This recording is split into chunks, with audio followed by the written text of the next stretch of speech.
Assalamualaikum warahmatullahi wabarakatuh. Alhamdulillahirrabbilalamin. Wabihi nasta'in ala umurud dunya waddin. Wassalatu wassalamu ala asyrafil anbiya'i wal mursalin wa ala alihi wa sahbihi ajma'in amma ba'du.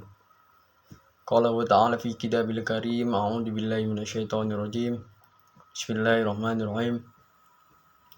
Ya ayyuhalladzina amanu kutiba alaikumus syamu kama kutiba alal ladzina min qablikum la'allakum tattaqun. Hadirin penonton yang berbahagia atau yang dirahmati oleh Allah, di sini saya izinkan untuk berpidato tentang nuzulul Quran dan tentunya yang terhormat Bu Ica selaku mata kuliah kemahiran bahasa Indonesia. Di sini saya akan memenuhi tugas UTS di pertemuan kali ini dengan berpidato. Marilah kita panjatkan puja dan puji syukur kehadirat Allah Subhanahu wa taala, Tuhan semesta alam yang selalu memberikan kita rahmat. Salawat berserta salam marilah kita curah limpahkan kehadirat baginda Muhammad SAW yang akan memberikan kita syafaat di hari akhir kelak. Amin amin ya rabbal alamin. Pada kesempatan ini izinkan saya berpidato dengan berjudul Nuzulul Quran, karena kemarin bertepatan malam 17 Ramadan, di mana kita sholat tarawih dengan diiringi dengan kunut. Bertepatan dengan malam nuzul Quran ini, saya akan sedikit banyak membahas Al-Quran di dalam pembahasan pidato ini. Para penonton dan Bu Ica yang terhormat, ketahuilah bahwa Al-Quran diturunkan oleh Allah melalui malaikat Jibril, bukanlah untuk menjadi pedoman hidup umat Islam saja, melainkan untuk seluruh manusia di muka bumi ini. Maka itu tanpa pandang bulu, apa yang terkandung di dalam Al-Quran itu memiliki pengaruh yang sangat baik untuk kehidupan manusia. Dan tentunya ini saya mengatakan bahwasanya untuk seluruh umat. Tentang pengertian ayat tersebut dan pembahasan tafsir tersebut termasuk mengacu pada seluruh manusia, di mana bunyi ayat yang pertama yaitu Iqra bismi rabbikal ladzi khalaq. Kata Iqra di sini adalah bacalah, perintah untuk seluruh umat manusia, bukan saja umat Islam saja. Allah Subhanahu wa taala berfirman, "Wa nazzalna 'alaikal kitaba nabiyyuna likulli syai'in wa hudan wa rahmah wa busyra lil muslimin." Yang artinya, dan kami turunkan kepadamu Alkitab, yaitu Al-Quran, untuk menjelaskan segala sesuatu dan petunjuk serta rahmat bagi orang yang berserah diri. Quran surat An-Nahl ayat 89. Di kata ini, kata nazzalna, turunkan kepadamu Alkitab, di sini disebutkan Alkitab, bukan tentang Al-Quran lagi, untuk menjelaskan segala sesuatu petunjuk serta rahmat bagi orang-orang yang berserah diri, orang yang tawakal, tentunya orang yang menerima segala keadaannya. Selain sebagai petunjuk, Al-Quran juga menjadi kitab suci yang menjadi kabar baik bagi orang-orang yang beriman. Namun kontradiksinya di situ, kitab suci ini akan menjadi kabar buruk bagi orang-orang yang tidak beriman. Seperti itu. Bukan hanya itu saja, Al-Quran juga di lain sisi menjadi kabar baik bagi para pendosa yang senantiasa meninggalkan Allah di seluruh ini kehidupannya. Dapat kita ambil kesimpulan bahwasanya rahmat Allah terjangkau kepada siapapun yang berserah diri, seperti ayat di bawah ini yang saya bacakan. Inna hadzal Qur'ana yahdil lati hiya aqwam wa yubsyirul mu'minin alladzina ya'lamuna sholihat anna lahum ajran kabira. Yang artinya, sesungguhnya Al-Quran ini memberikan petunjuk kepada jalan yang lebih lurus dan memberi kabar gembira kepada orang-orang mukmin yang mengerjakan amal soleh, bahwa bagi mereka ada pahala yang besar. Ayat ini diakhiri dengan kata ajron kabiron, yang besar atau pahala yang besar. Kita umat Islam dengan bermodalkan asyhadu alla ilaha illallah, aku bersaksi kepada Allah, kita akan mengetahui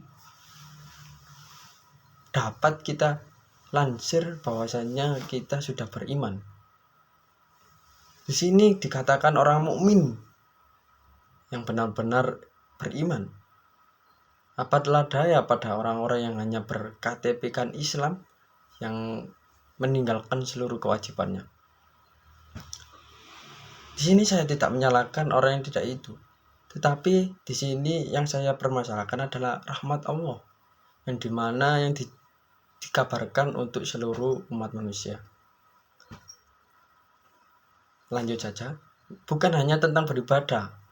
Di sini Al-Quran juga menjadi petunjuk bagi umat manusia untuk bersikap baik kepada siapapun. Bukan hanya hablum minallah, hubungan kita kepada Allah, tetapi juga dengan hablum minannas, hubungan kita kepada manusia sesama. Karena pada dasarnya manusia, alam, dan seluruh hal yang ada di dunia ini adalah sama-sama ciptaan Allah. Maka dari itu, semua kembali pada berzikir kepada Allah. Bahkan ada beberapa penelitian ulama, penelitian ilmuwan luar negeri itu, beberapa dedaunan atau tumbuh-tumbuhan itu mengeluarkan suara. Ternyata suara-suara ini dilansir yaitu berzikir kepada Allah. Masya Allah. Penonton yang berbahagia dan juga Bu Ica, Al-Quran juga menjadi mukjizat terbesar Nabi Muhammad SAW. Tutur kata dan susunan kalimat yang ada di Al-Quran menjadi hal yang tidak biasa. Karena untuk mengaji Al-Quran bukan hanya satu ilmu saja, nahwu syorof dan ilmu balaghah, di mana ketiga-tiganya harus kita pahami secara utuh dan kompleks. Wajar saja kalimat-kalimat tersebut diciptakan langsung oleh Allah sebagai pencipta bahasa. Adapun ayat pertama yang turun kepada Nabi Muhammad yang saya sebutkan tadi yaitu Iqra, yang kini terabadikan di dalam surat Al-Alaq. Kala itu Nabi Muhammad SAW sedang berada di Gua Hira. Tiba-tiba malaikat Jibril datang dan memeluknya dari belakang, seraya mengatakan, Iqra ya Muhammad, yang bermakna bacalah wahai Muhammad. Peristiwa itulah yang kemudian menjadi peristiwa pertama kali Nabi Muhammad menerima wahyu oleh Allah yang kini menjadi pedoman hidup manusia. Karena pada dasarnya kita akan kembali pada Allah. Inna lillahi wa inna ilaihi raji'un. Seluruh apa yang hidup ataupun yang itu semua akan kembali pada Allah Subhanahu wa taala. Pentingnya kita mengkaji tentang nuzulul Quran ini dapat kita singkatkan untuk seperti keutamaan dalam tarawih dan kegiatan selama Ramadan.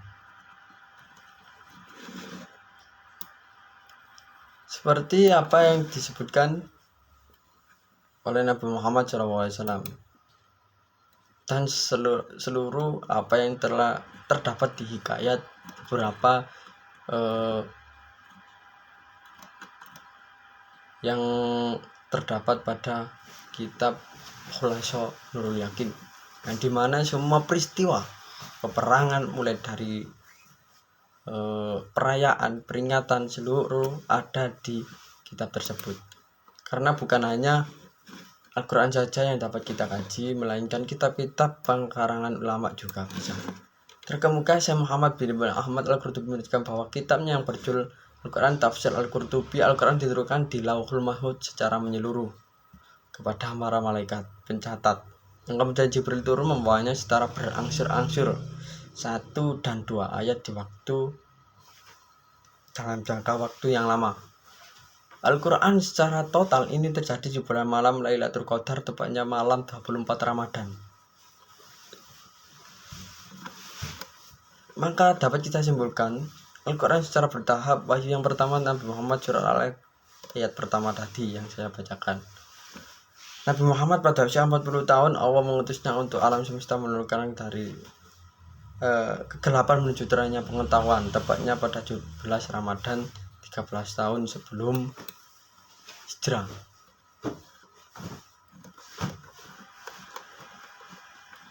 Perbedaan pendapat mengenai kapan wahyu pertama turun memang tidak bisa dihindari selain tanggal 17 Ramadan, dan ada pula yang berpendapat terjadi di tanggal 7, 8, dan 21 Ramadan. Bahkan beberapa pendapat ada yang menyebut bukan di bulan Ramadan. Ini untuk sebagian kita preferensi yang kita katakan di pada jumhur ulama. Namun perayaan Nuzulul Quran di setiap tanggal 17 Ramadan yang telah turun-menurun terlaksana di masa sekarang, ada pengingkaran dari para ulama setidaknya memiliki pembenaran dari sudut pandang sejarah menurut satu versi saja. Oleh karenanya tidak perlu fanatik secara berlebihan tentang pendapat-pendapat yang lain. Cukup kita menjalankan bahwasanya Nuzulul Quran bertepatan pada tanggal bulan Ramadan saja. Seperti pada kegiatan kita iringi dengan kegiatan santunan, pemberian takjil ataupun dengan berbuka bersama. Itu sangat mendukung pada bulan Ramadan seperti sekarang ini. Siapapun boleh merayakan Nuzulul Quran di selain tanggal 17 Ramadan dengan tetap menghormati pendapat yang lain berbeda. Tentunya itu ketentuannya. Mungkin hanya itu saja yang bisa saya sampaikan. Untuk selebihnya pembenaran dan perevisian ini sangat perlu pada pernyataan saya. Oleh karena itu Bu Ica, sebelumnya saya mohon maaf apabila ada tutur kata yang salah dan segala sikap yang kurang menentukan di hati Anda dan juga seluruh penonton yang berkenan. Akhir kata, ihdinas shiratal mustaqim. Cukup satu pesan saya, khairun nas anfa'ul nas. Sebaik-baik manusia adalah bermanfaat bagi orang lain. Maka manfaatkanlah segala media dan segala apapun yang bisa kita manfaatkan kepada untuk orang lain. Selagi kita masih bisa, tetap lakukanlah. Saya Muhammad Iqbal Yazid, saya akhiri. Wassalamualaikum warahmatullahi wabarakatuh.